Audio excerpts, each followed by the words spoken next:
Hi friends, எல்லாம் எப்படி இருக்கீங்க? இன்றைக்கி நல்லா சூப்பரான கனவா மீன் வறுவல் எப்படி பண்ணுறதுன்னு பார்க்கலாம். வாங்க, அடுப்பத்தை வச்சு என்ன சட்டி வச்சுக்கலாம். எண்ணெய் ஊற்றிக்கலாம், ஜீரகம் போட்டுக்கலாம், வெங்காயம் தக்காளி பச்சை மிளகாய் போட்டுக்கலாம். அதை நல்லா கிண்டி விட்டுக்கலாம். அதுக்கப்புறம் கருவேப்பிலை போட்டுக்கலாம்.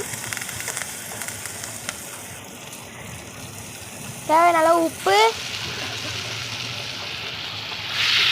அப்புறம் நம்ம ஃப்ரெஷ்ஷாக கழுவி வச்ச கனவா மீன் போட்டுக்கலாம்.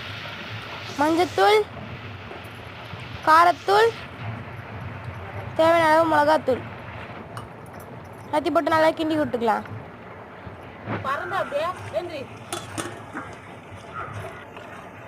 தேவையான அளவு தண்ணி ஊற்றி மூடி வச்சிடலாம். அதுக்கப்புறம் நல்லா கோச்சிட்டு இருக்கிறப்ப நல்லா கிண்டி விட்டுக்கலாம்.